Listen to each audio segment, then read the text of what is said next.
wellnesscouch.com, streaming wellness into your lives. You're listening to A Quirky Journey, the Healthy Family Podcast with your hosts Jo Whitten and Fuad Kasab.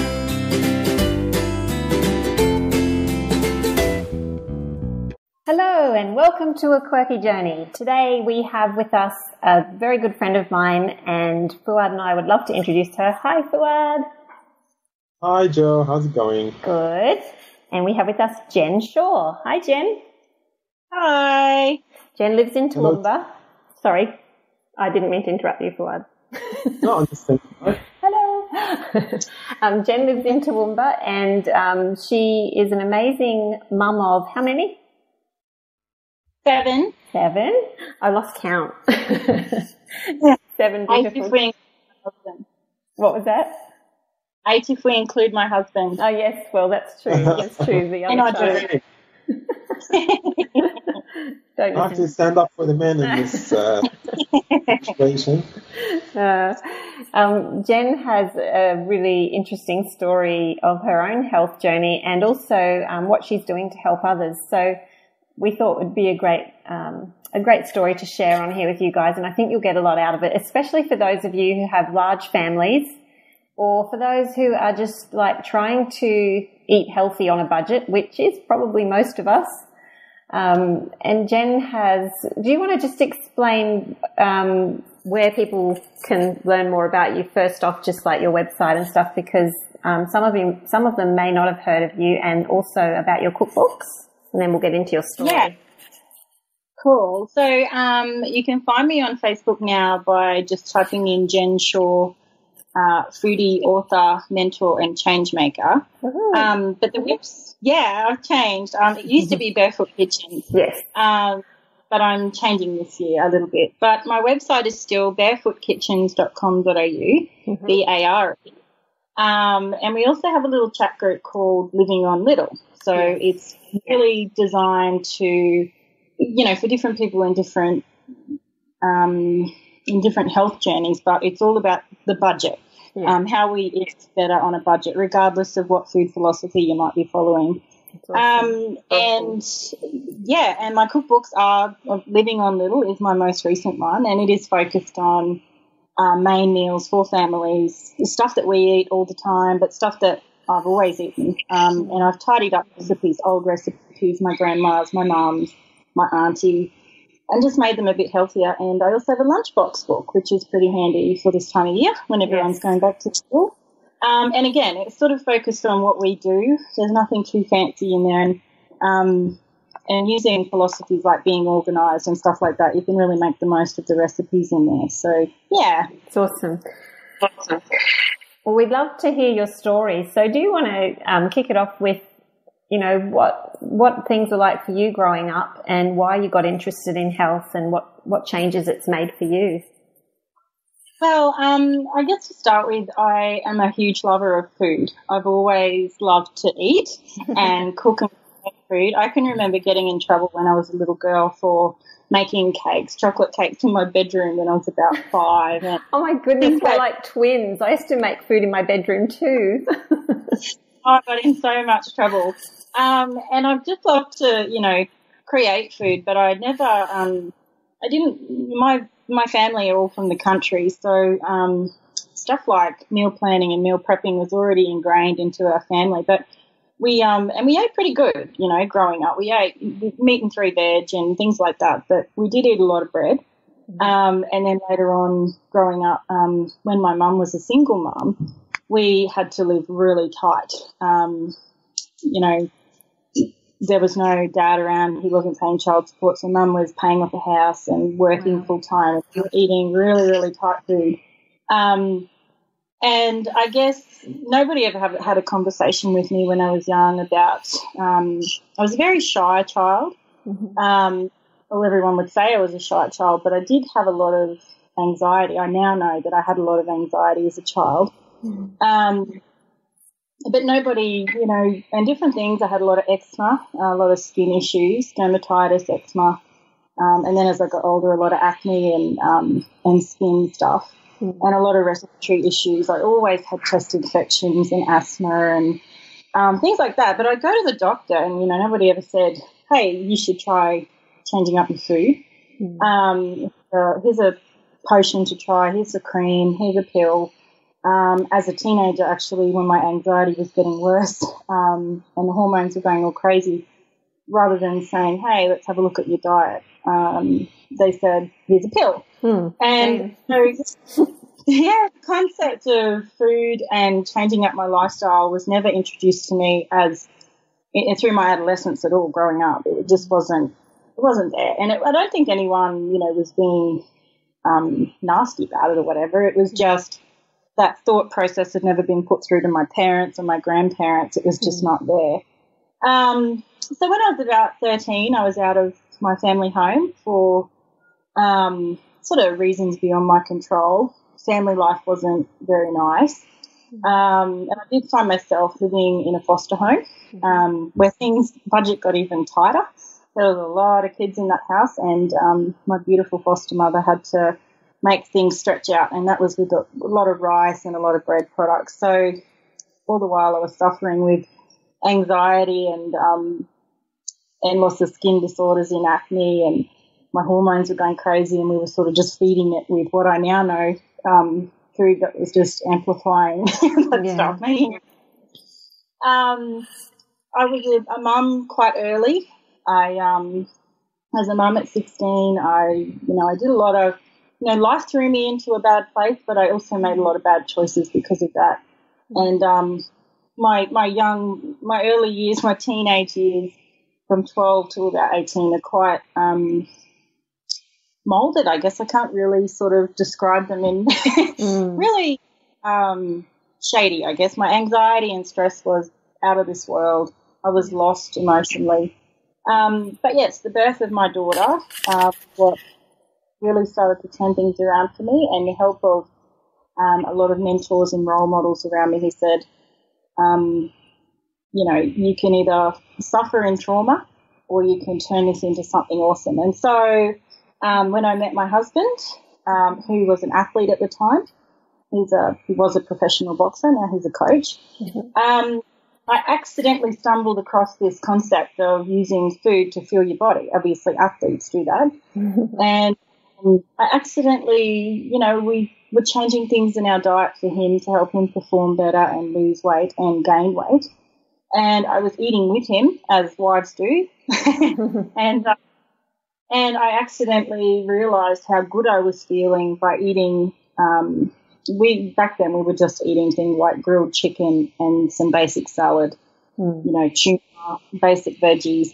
But all that was starting to, and the more I read too, I was reading a lot. I was becoming his personal dietitian, and I was reading a lot about things, and it kind of opened Pandora's box, this crazy idea that if I ate better, I would feel better. And I just really, I was at university studying to work with youth, and with a baby, and with a couple of babies. Oh, wow. And I just become really passionate about it, and I started fiddling with my own diet, just using myself as an experiment. And the most amazing thing is a lot of physical changes happened. My skin got better, my weight was good. I felt like I had more energy by taking away a lot of packaged foods, and gluten was a big one, and canola oil. But mental health was the hugest thing. That's the thing I make mention of the most with people. It's not because I never, ever, ever thought that was, even with all my reading and trialing, it was crazy. So then from there, I guess, like most people in the health and wellness space, I was inspired by my own journey, and I wanted to tell people. I wanted to help. I wanted to put those pebbles out there that if you start making a few changes, you might feel better physically, but also mentally as well. And I started a little blog, and it just grew and grew, and I started doing live workshops with people locally, and people really embraced the change. And so I spent the last few years writing recipes, recreating old favourites. And obviously my family's been growing all the while, and money's been getting tighter. And so I've had to get really savvy with food, and I've been helping people do it practically. There's a lot of lot of information out there. There's a lot of everybody's a little bit confused and overwhelmed. It can be really overwhelming. Yeah. I just like to keep it really real. We're just an everyday family. We're not on a famous budget or anything like that. So what we can do with what we have locally. So yeah, that's that in a nutshell. Yeah. Yeah. So. Interesting story. Hey, Fu? Yeah, it's amazing every time we talk to somebody and they have like such different backgrounds and they come from such different places, and then they end up finding, their way through the same thing, and it affects their lives in a similar way and gets them all fired up to share this kind of message. And it's just absolutely wonderful to see like how many people real food has actually helped and touched their lives. And this is why I love this podcast, because we have these people coming in and they tell us exactly what happened to them. And over time, we see the variety of people coming in saying, different stories of their background, but healing through whole foods and real foods and getting rid of all the things like gluten and canola oil and seeing the improvements. So, I feel really great to hear that, because I think our listeners would really appreciate seeing the variety of stories, but like how they can apply it to their own lives. And this is absolutely wonderful, especially that you have so many children now and you still manage to be able to do this. And so can you tell us a little bit more about how you approach eating this healthy way with such a large family, and what kind of budget you have for it? Yeah, so I guess in the early days when we were eating whole food, everything was, and when I was freshly inspired with new information, I wanted everything to be perfectly organic and ethically raised, and, everything had to be perfect. And we had lots of superfoods then. We included all that in our diet. Everything was perfect. And, if my kids ate something in a packet, I'd lose my mind over it, But I mellowed out a lot over the years. With so many little people in our house, just so many different food requirements. We have 3 kids in our house who can't have dairy. The rest seem to be okay. We have one little person in our house who has an autoimmune condition, and we need to be so careful with what she eats. So we have so many different requirements here. It's impossible to just have a one-size-fits-all thing in the house. And also I found with a couple of the kids, if there was a little bit of resentment there too with a few of the things I was taking away. So I've had to really approach everybody individually in the house. But we've really, obviously the budget's gotten tight. The more kids there are, the budget's gotten really tight. You're not cooking 7 meals a day, are you? Oh, absolutely. No. No. But I do have a lot of options around, particularly when it comes to snacks. I mean, because there's a few kids who can't have dairy for our main meals, we don't have dairy. But I've gotten really savvy with old recipes, old favourites, to make them adapt for everybody. But especially the teenager. I've got a teenager and a tween, I guess, and I've had to really let go a little bit of this idea of being perfect. So going to a mate's house and they don't have an allergy, just letting go a little bit, having more conversations about why we eat the way we do and letting them have their own choice. And they might eat something that's a little bit we don't keep in our house, but it really opens up the ability to have a conversation about it. But that perfect idea, that everything organic and everything, superfood and everything, I've really let go of that. I've had to really prioritise different things. Meat for me is a big one. I like to eat ethically raised meat. And so over time, I've allowed for that. I mean, it wasn't, it's hard to get a little bit of money together to do a bulk meat order, but it was important to me. So I saved up over time to do my first meat order. And then I just know that it's coming, in a cycle every 4 weeks. That's exactly what we did. Yeah. So, it's important to me, so I make it happen. But there's certainly weeks where I think money's a little bit tighter, and I still believe, and we try to go to our farmers markets and support our locals and get some bargains there too, but there's some weeks we can't. If we can't get there, or things are really, really tight, I still believe that eating a carrot of any kind is better than no carrot at all, you know. So sometimes you have to go to Woolies. It happens. Yeah. And it's taken us quite a few years to get into this space where, you know, where I have to let go of some things, because sometimes the stress of eating is worse than what you're eating, you know.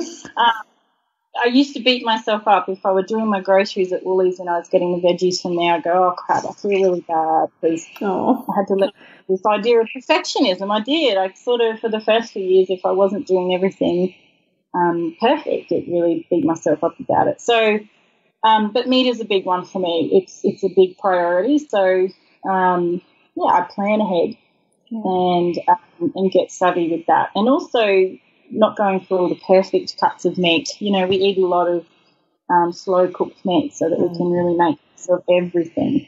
And broth, we have a lot of broth so that if we're eating vegetarian, you know, making our meat portion, a little bit smaller, or having 2 or 3 meals a week that are vegetarian, and just looking out for it with broth and things like that so that we can make it work, because it's important to me. Good. Our budget every week is, it's really hard to put that in a weekly budget because of the way we shop, because we meat is the most expensive and we do buy that monthly rather than weekly. So, I don't know, I guess around $350 a week is sort of fair for us, but we are a family of 9 and I don't know what that looks like in comparison to a family of 4. That's pretty good. Yeah. And we do think we keep our own chooks. We're huge chook lovers, because we eat a lot of eggs and we do a lot of baking, obviously. So things like that for us are a huge saving.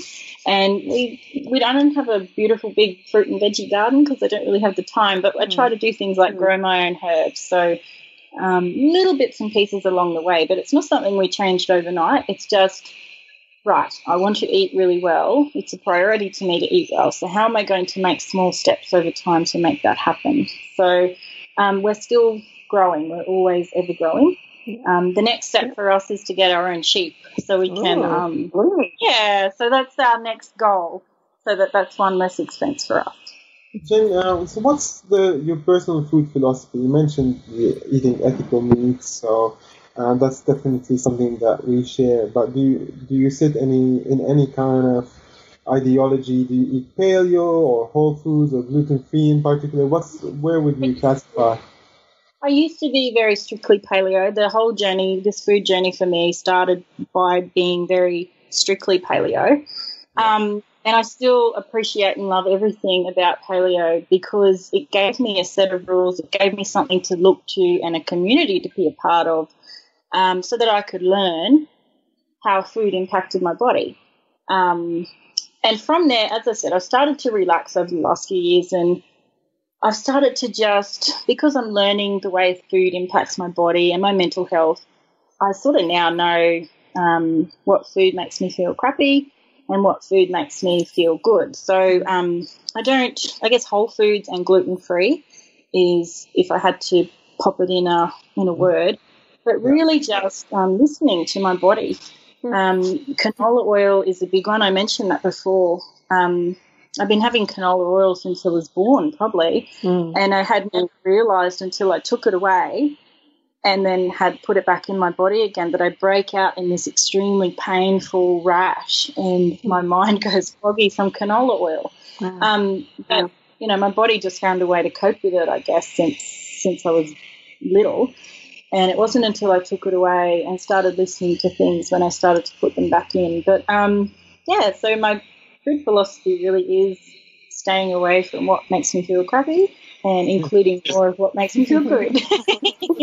It's something that we kind of lose as we are growing up, of course. If we're eating industrialized food, we don't have the ability or the mechanism to listen to our body sort of tuned out. And then when you start eating well, you can tune into your body and then you'll be able to hear it.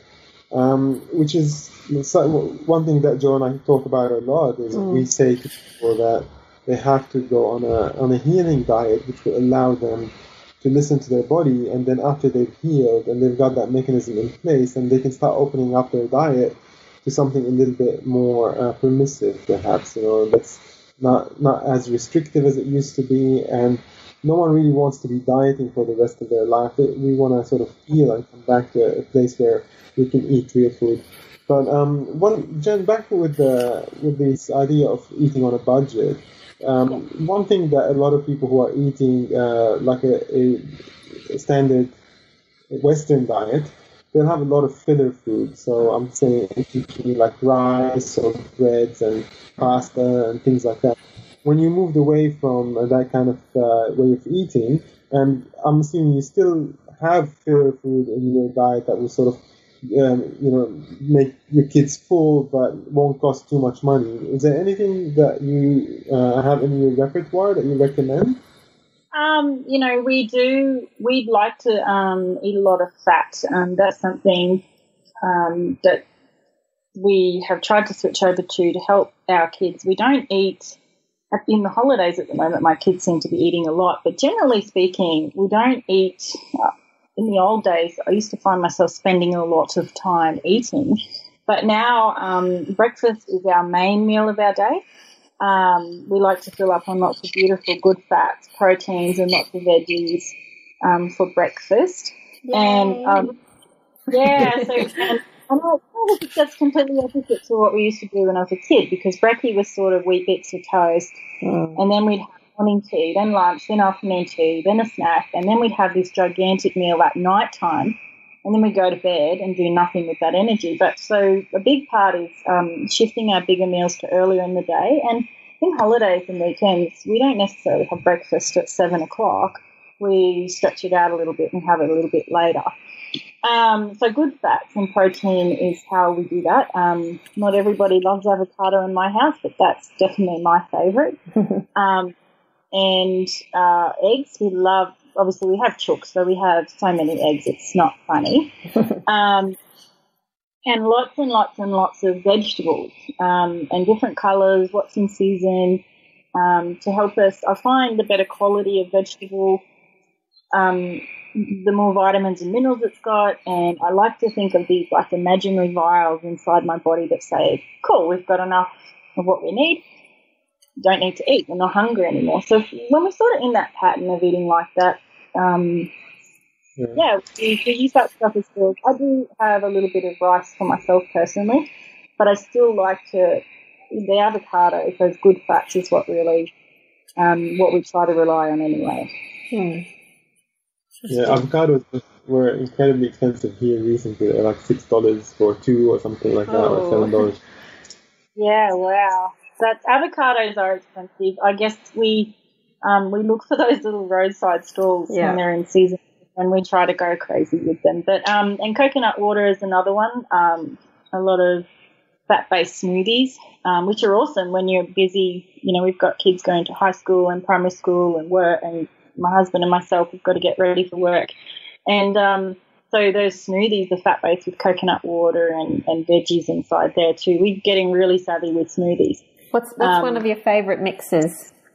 I'm loving Natural New Age Mum. Mm-hmm. She has a green tea and pineapple smoothie at the moment, and I've sort of changed it around a few years. We pop in spinach, we pop in coconut water.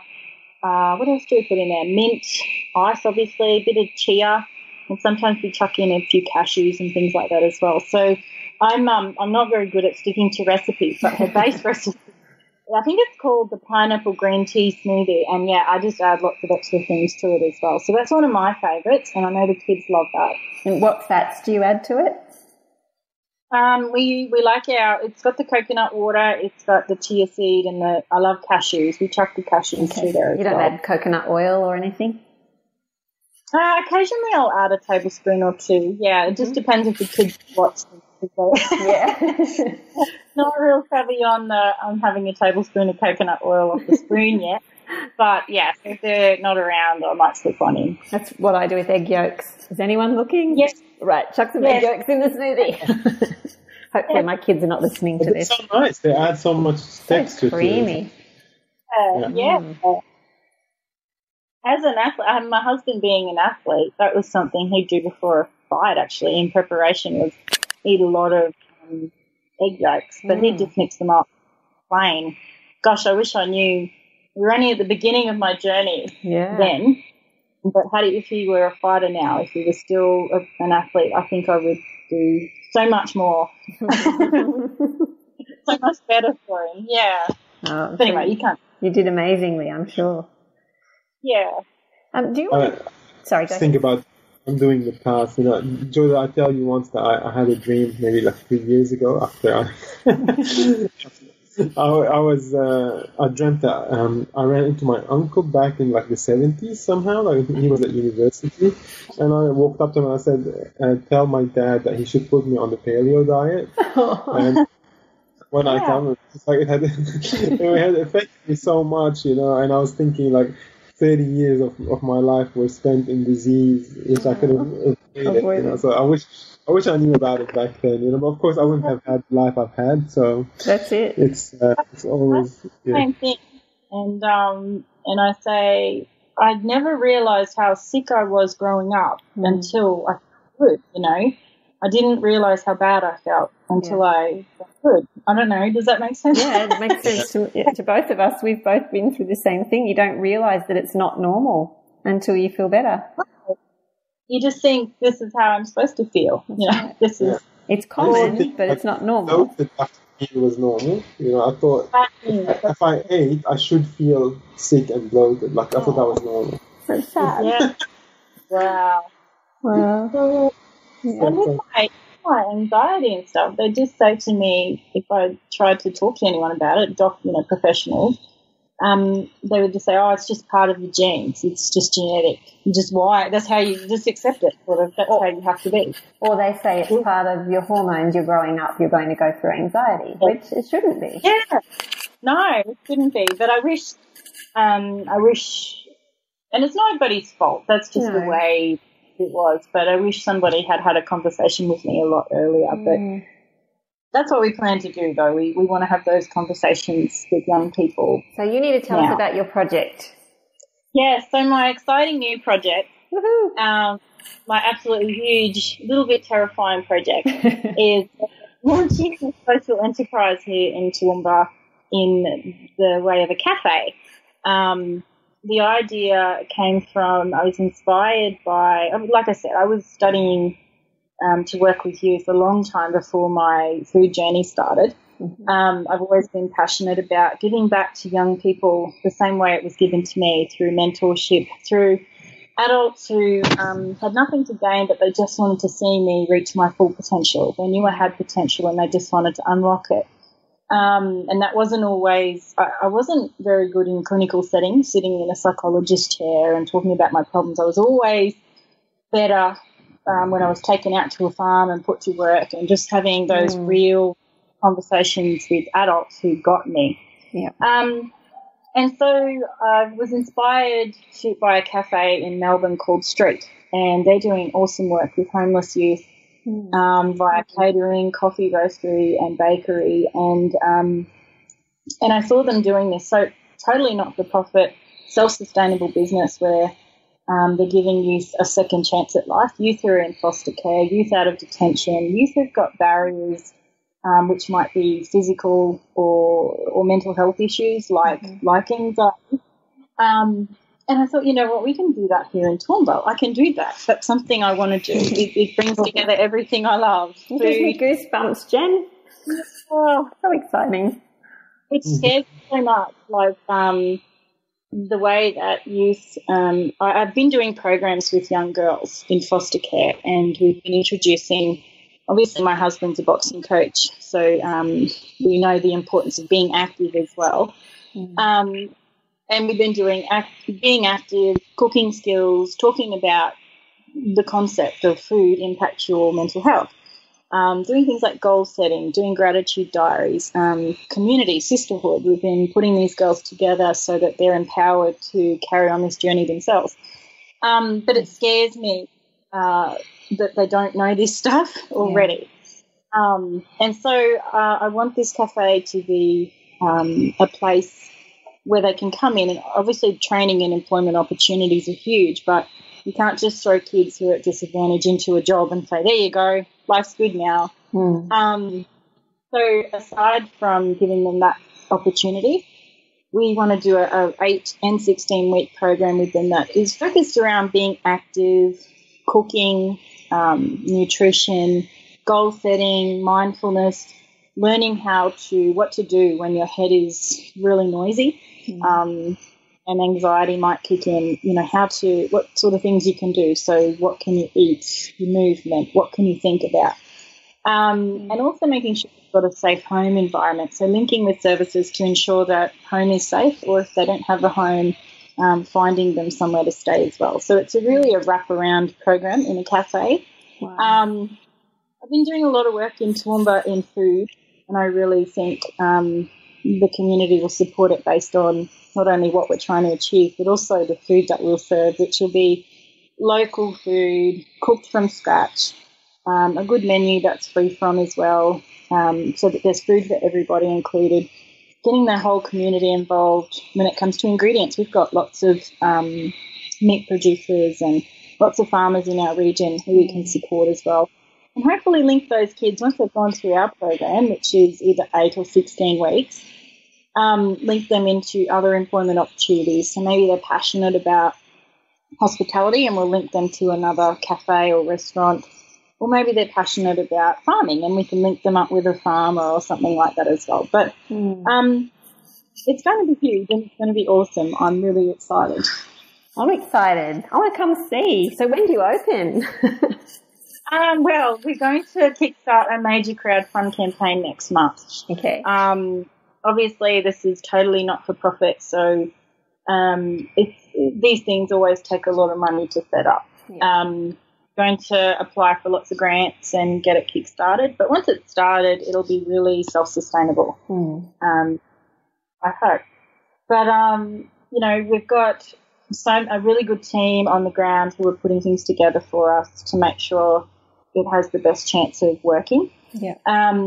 When we go to crowdfund and raise the money, if we don't have enough for a cafe first up, we'll start with a food cart on the street. We'll do whatever we need to do to make this work. But I really have so much faith that it's just going to blossom and grow into something really awesome for our community. And hopefully other people can take this on in their own communities as well and really spark change. Because I think if we talk to the young people, they're the ones who are going to change the world, I guess. Yeah. And you probably meet a lot of young people that would like to be involved and help, do you? Yeah, well, the young girls that we worked with for our programs last year in foster care, the most amazing thing, and it just gave me shivers again, is they all want to be a mentor for somebody else. That's awesome. Which is just incredible, Yeah. So the idea, we want to empower these kids to empower other kids and build a community of kids who make things right. I can only speak about Toowoomba, but we have a large demographic of kids who are facing disadvantage and homelessness and youth detention. And they all they gather together as a community, and I get that because I used to do that myself. I found comfort in kids who were going through the same thing, and that's where the bad choices come from. We get together and we get up to no good. So I really want to build a community of kids who are able, as part of the cafe, we want to have a bit of a drop-in centre as well. For any kid that finishes our program, we want them to stick around, and be a part of the community in a safe, supportive environment that's non-judgmental and really empowers them to be the best version of themselves. Wow. Jen, are you thinking about blogging about this experience or sharing it with people so that anyone who's trying to go this kind of journey themselves will sort of benefit from your experience? Well, I can, through what I've been doing with food on my Facebook page and blog, I'm finding I'm running out of so much time to be able to blog on the site, with all the kids and what I'm doing in my own personal business and also launching this. But I find Facebook is a really easy way just to share things. Yeah. So I'm trying to share as much as I can on there, because it takes a village really to get this started and to keep this going. But I definitely have plans. I know I've already had people in other cities come to me and say, wow, I love what you're doing. I'd love to start something like that here. So I'd love to find a way, I don't know, to workshop with people or put a guide together or something to help people get this started, because it's all brand new to me. It's not like starting a brand new business. It's a bit different, and it's not something I can do myself. It's really a community. You have to have a really good team of people with so many different skills. It takes a village to get something like this happening, and I am really excited. But, yeah, I'm sharing as much as I can over on my Facebook on the Jen Shaw foodie, author, mentor, changemaker page. And were you thinking of doing a podcast about it, or was that just something that I'm not supposed to mention? That's fine. We're actually thinking about doing a podcast that's specifically for food on a budget and sourcing local food. I run little free challenges every now and then. That is just a basic, how do we source food in bulk and how do we meal plan. Meal planning is something that's really my mum was always a livid meal planner, and she still is. No kids at home anymore, but she'll have 42 meals in her freezer. Wow. If the apocalypse ever happens, I'm going to Mum's house first. I'm going to your mum's house. Yeah. It's insane. And I didn't realise that because I just grew up and everything was so organised and planned out. I just thought that's something everybody else did. So didn't realise that was a big boundary for people to eat real food, was the meal planning and the meal prepping. So we talk about that a lot in the Living on Little challenges. I haven't got any planned at the moment because Emerge is really my total focus. But I do hope to get a podcast happening down the track with budget food. But who knows where this whole Emerge thing might go. We might be able to, the internet is so amazing now and the way you can connect with people. So who knows what we might be able to start once the cafe's going. Yeah, it'd be good if you could somehow document all the steps you're taking, because you'll start to forget things later on, because people will ask you. I promise you. It's like with my GAPS journey. I'm so glad that I wrote down a lot of it, and I had a friend come and stay early on when we were doing GAPS intro, and she recorded every single thing we cooked and ate for 2 weeks, took photos, wrote it down. And just having that kind of thing, when people ask you, you can go, oh, I can't really remember, but then you can read back and go, oh, yeah, here's our journal. This is what we did. So if you can journal it somehow, it'd be so good. Yeah, for later on. And I think it'll be a really, in the same way that I've been looking to Street in Melbourne, the CEO down there, Beck Scott, I've been looking to her for some inspiration to help me, the back end stuff, all the really new scary things. It would be really awesome to pay that forward in other franchise without the franchise, so that other people, that's right. We need to down. And it doesn't strictly have to be with a cafe either, we've just had a big laundry service open. It can be anything, a social, I think it's the way service, that's good. Yeah, I think it's commercial laundry, but it's the same thing. It's helping adults with mental health issues, and the whole business is self-sustainable. And I think it kick-started with a lot of corporate sponsorship and things like that. There's so many avenues, and there's so many. Once we sort of opened the idea up and had the inclusion of all these other passionate people who want to see something like this happen, the sky's the limit, really. Yeah. I mean, we can turn this into more cafes, more catering businesses, more. It's when I let my head go, the vision is I just to keep grounded a little bit. Actually, just get the first one done. Get that off the ground. Yeah, and Kathy Benson. Who we love Kathy. She's so beautiful for keeping me grounded. She's a huge inspiration, but I'll go, we're going to do this and this, and she'll go, right, Jen, settle.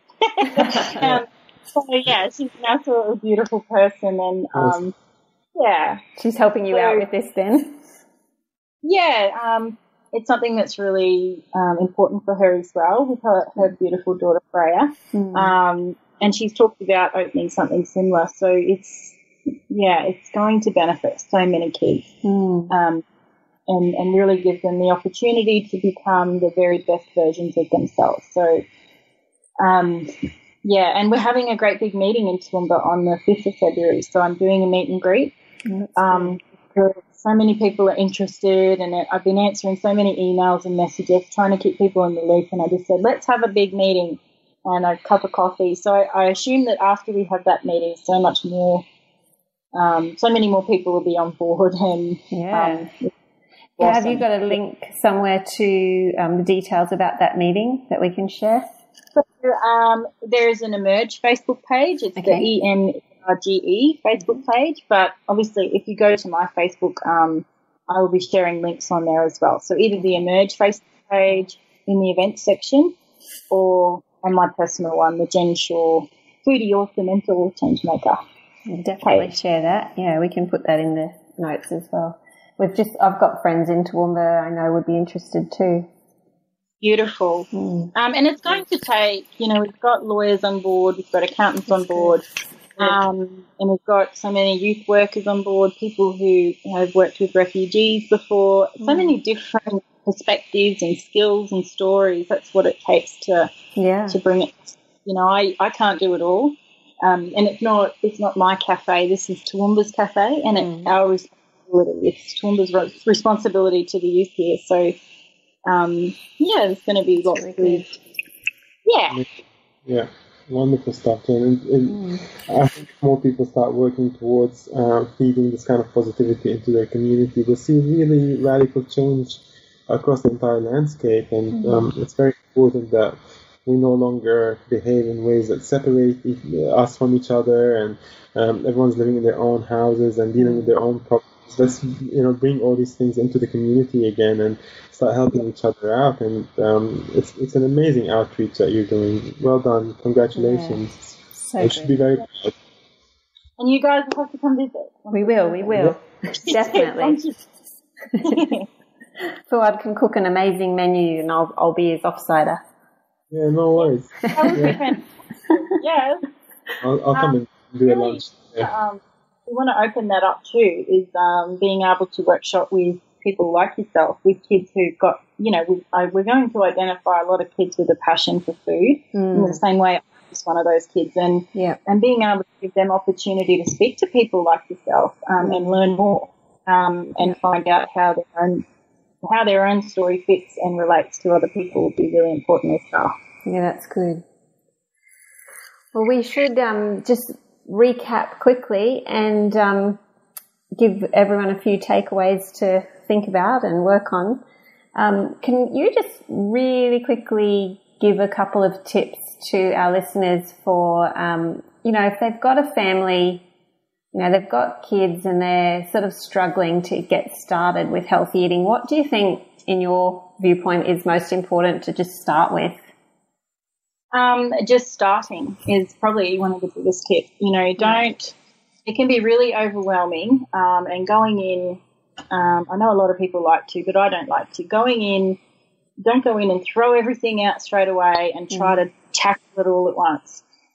For me, it was really starting with the breakfast. So breakfast. Same. Because that was the biggest one to get my head around. Oh my God, I can eat something other than toast or cereal, and no one's going to smack my bum for it. So, and we did. In the early days, we started with bacon, eggs, and veggies. I was eating bacon every single day. Now we don't.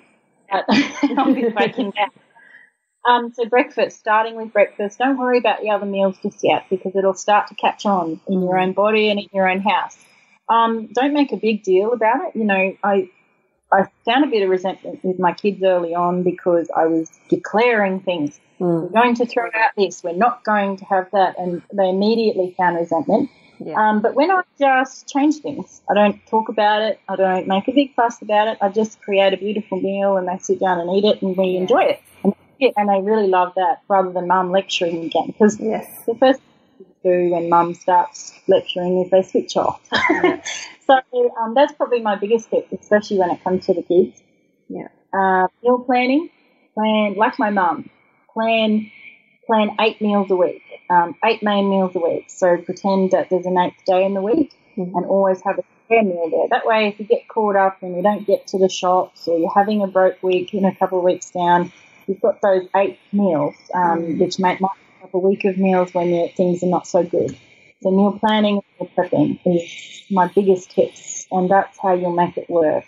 Because if you're not organised, that's when we start going for a drive through the pizza shop or picking up something we shouldn't. When we're hungry and we're unorganised, we'll eat anything and then we'll feel bad about it later. In your cookbooks, do you have ideas for freezer meals? Yes, the Living on Little book has just about every meal in there is a freezer-friendly meal. Awesome. There's things like meatloaf, shepherd's pie, sausage casserole, all perfect meals that can be cooked and split up to however you need them and put in the freezer. Yeah, that's good. Do you have any more questions, Pawan? No, I think it's been a lovely podcast and really inspirational, and I really hope that apart from our listeners being excited to start on their health journey if they haven't already, also to start thinking about the bigger picture for those of us who are a bit more established within this way of eating and have been eating healthy for a while and have that kind of thing down pat. You'll feel more fulfilled in your life if you start looking at reaching out to your own community and helping them out. I know that both Joe and I are in that phase of our life as well, and after having gone through that health journey and coming out from the other end and feeling healthy and well, that naturally you start gravitating towards wanting to share this kind of information with other people and just contributing your bit to your own community. So within your own circle of influence, try to find ways of sharing this information, even if it means just sharing a podcast that you like or talking to people about it without being too, aggressive, which I used to be in the early days. But just, for me, I'm continually reinforcing the idea of whole foods to people and just telling them that the simplest way to choose healthy food is to eat things in their whole form, and when you start eating that way and get rid of all the dead industrialized food, then you start seeing benefits, and it's not that difficult, and I'm not giving people any kind of homework to do. It's just eating real food. So if you can start sharing that message and in that simplicity, then you'll start seeing change within your own community. You'll start seeing the health of the people that you love and the community around you improve as well. So do your bit, and help out, make real change in our community at large. Yeah. And I just want to mention for those listening who say, well, I can't start a cafe, I can't, do a big project with government grants. Well, you don't have to. It's like Fuad said, it can be really simple. I know in my own community, I've been asked to speak at the primary school about healthy eating to the kids. And, you can offer to help them with a little cooking class, or you can, ask your local grocery store, can you get in these products, some healthier products? And that's what we've done in our town. We live in a tiny little town, and we have a pharmacy that has a health food section. And they came to me the other day and said, could you come and talk to us about what else we could put in our health food section that would help people with healing, with gut health and with things like that. So we've got a whole list of things that they're going to get in because they're finding people need this and they're asking for it. But, they've got to have ideas of what to do. So just getting the word out there in all different little ways can really change the community. Yeah. So much that we can do. Well, thank you so much, Jen. Oh, sorry, go ahead. No, that's fine. I was going to thank Jen as well. So. Yeah. Go ahead, Jen. I was just going to say thank you, Jen. You're awesome. We can't wait to come to visit your cafe and help out any way we can. So please let us know if we can. We'll share your story around, and hopefully other people will really benefit from it, and we'll be able to help as well.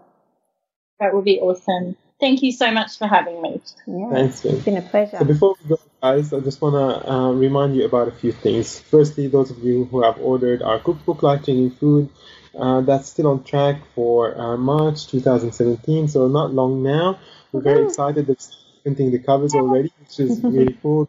It's looking amazing. If you haven't seen the cover, Joe has shared it on the Quick Cooking Facebook page. Yeah. The recipes are beautiful. Every time I look through it, I've looked through it so many times now. I kind of every time I look at it, I'm just so proud and so happy with what we've accomplished. I think it's going to be an amazing cookbook that you guys will really, really love and benefit from. I think I cook from it every day still at the moment. I mean, at the moment, I'm just like, I'll make something out of the cookbook. Because we have our printouts that we were proofreading, so it's like, I've got my cookbook. Yay, I've ordered one. Oh, it's very exciting. If you haven't ordered it already, we have a flat shipping offer at the moment for $10. You can get it delivered anywhere in Australia. The book's $60 retail price. You can get it off quirkycooking.com.au/pre-order. Another thing is if you're looking at moving towards a healthier you in 2017, Joe and I have the Quirky Cooking Gut Health Program on gaps.quirkycooking.com.au, which is Joe designed it to be the complement to the GAPS diet, which if you've bought the GAPS book, you'll know that it's quite science heavy and doesn't talk much about how to eat this way. And Joe's done an amazing job with tutorials and videos and tips and hints and meal plans and all sorts of things that will help you move through the intro stages of GAPS. I've got a few Facebook posts on my Facebook page, which is Fuad Kassab Health. So go to facebook.com and search for Fuad Kassab Health, and there's a couple of videos I've put up there, and there'll be more coming maybe even by the time that this podcast is out, where I'm just sharing brief 10-minute videos about eating in a more healthy way and making it really, really simple. So I'd love for you to watch those videos and to put any comments and questions that you have, so I'd be able to help you and answer them. Joe, any other things that we've forgotten about? I think people will probably be wondering about classes. We'll wait until the book comes out, and then we'll be doing some life-changing food classes again around Australia. At the moment, we're just gearing up for a big year, aren't we? Yeah, definitely. So it's great. So we've got big plans for this year. We've got a few projects underway as well, apart from the cookbook and the classes, which we will share with you soon once they're coming to fruition. There's an ebook coming out and another program that we're putting together to help you with your healthier lifestyle. So the ebook's coming out within the next couple of months, and the program a little bit later than that. So we'll keep tuned in, and we'll let you know. And that's it from me, Joe. Anything? Awesome. I'll just remind everyone, don't forget to go over to Jen's Facebook page, Jen Shaw, SHAW, and also Emerge, EMERGE. Is that the address? Is that the full name for the Facebook page, the Emerge one? Yeah, it's just Emerge. Okay. And we will put the links on the notes on the Wellness Couch website. Is there anything else you want to remind people about, Jen? Or your cookbooks? Yep, they can find them on your website, which is... Yeah, so if you go to barefootpitchens.com.au. Barefootpitchens.com.au. Okay. There's a blemished version of the Living on Little book. Oh, yes. At the moment. And it's what I've donated all... I got a big order of books that were blemished a couple of months ago, and I went, oh, my God, what am I going to do with them? And they're not...